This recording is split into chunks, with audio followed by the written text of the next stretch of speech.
começando mais um Mais Saúde para você.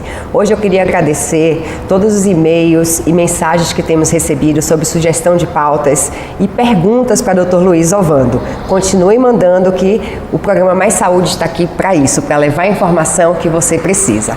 Dr. Luiz Ovando, hoje vamos falar de um assunto bem sério, que é a diabetes. Explica para a gente o que ela é.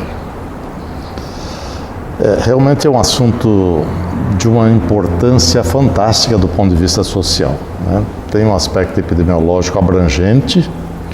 Isso significa que, de alguma forma, nós estamos correndo o risco de nos tornarmos diabéticos, né? Existem aquelas pessoas que, por alguma alteração do pâncreas, que é o produtor da insulina, né, ficam diabéticos quando são pequenos. Nós não vamos falar desses casos especificamente, são crianças que ficam diabéticas. Nós vamos falar daqueles indivíduos que ao longo da vida ficam diabéticos, se tornam diabéticos. Primeiro, o que é ser diabético, né? A palavra diabetes é esvaziar-se através de um sifão, né? É interessante isso. Isso foi quando o indivíduo foi já há mais de 2.000 anos, isso foi descrito, e observou-se que o indivíduo que tinha diabetes, ele urinava muito, né? Daí o nome diabetes, né? Muito bem. O que significa ser diabético? A ideia que a população, de uma maneira geral, tem, Roberta, é que falta insulina, que é o hormônio que faz a glicose do organismo reduzir. Agora vamos mais um pouquinho.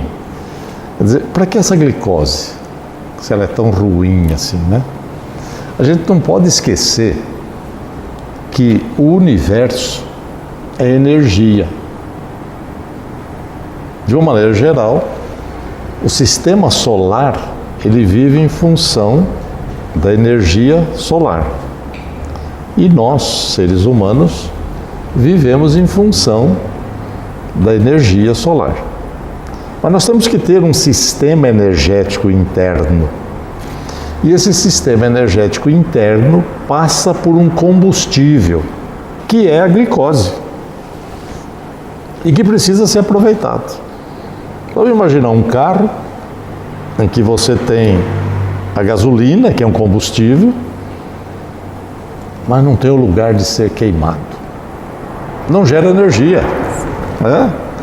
A mesma forma o organismo. Então o organismo tem gasolina, que no caso é a glicose, e que não é aproveitado adequadamente porque está faltando o elemento facilitador que é a insulina. Muito bem. Nós falamos no início que a criança que por alguma lesão do pâncreas não tem a insulina, falta a insulina, você tem que repor. Aliás, esse mês de novembro, agora dia 14, é o dia que se comemora o dia em que se fez pela primeira vez a síntese da insulina, né? 2 canadenses fizeram, né? E foi interessante isso, porque as pessoas morriam quando tinham diabetes, ou seja, principalmente a diabetes infanto-juvenil, né?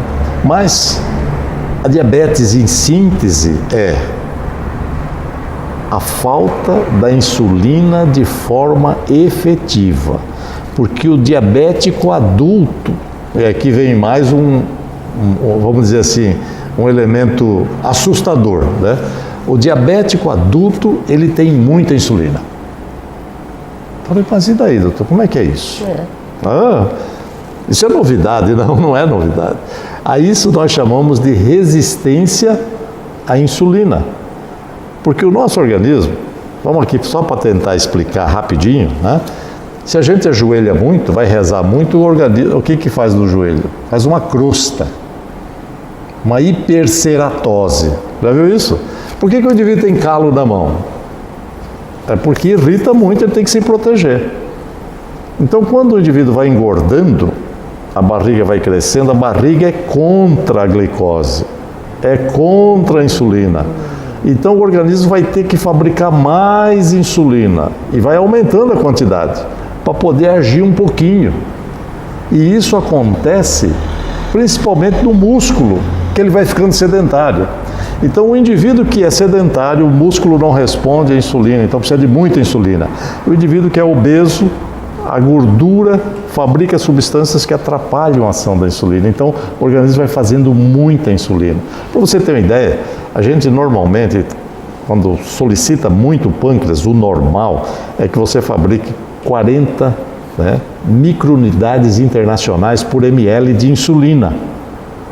O indivíduo que tem resistência à insulina, ele chega a ter 200 microunidades por ml, mostrando que aquela quantidade de insulina não é benéfico para o organismo. Então é uma tentativa de compensar. Então, na verdade, a diabetes é uma doença complicada que implica em comportamento. E esse é um aspecto interessante. Comportamento, ou seja, alimentação, exercício. Vamos voltar de novo ao exercício. E o excesso de insulina leva a pressão alta também. Então você vê que é um ciclo vicioso. Agora uma pergunta. Ela é proveniente do fator hereditário? O que é que pode gerar ou estimular uma pessoa a desenvolver a diabetes? E uma coisa também que se pergunta muito, que às vezes o emocional da pessoa pode gerar uma diabetes? Esse é tem mitos e verdades, né? A verdade é a seguinte: quando você está tenso, aumenta a adrenalina. Nós já comentamos aqui sobre a adrenalina. Né? Você está tenso, aumenta a adrenalina. O que a adrenalina faz? A adrenalina é o hormônio da proteção. Aumenta o coração, dilata a pupila para você enxergar melhor. Aumenta a pressão, aumenta a frequência do coração, aumenta o débito cardíaco e aumenta a glicose, que é o combustível para se defender.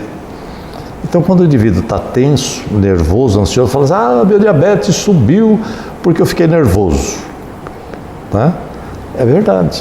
A glicose sobe porque a própria adrenalina aumenta a síntese de glicose, vai mobilizar a glicose para poder disponibilizar para a luta ou para a fuga. Agora, o indivíduo que fica diabético, tem a carga genética, mas principalmente são situações ambientais do diabetes adulto, chamado também de diabetes tipo 2. Chegamos ao final deste bloco, mas não saia daí, que já já a gente volta com mais assunto para você.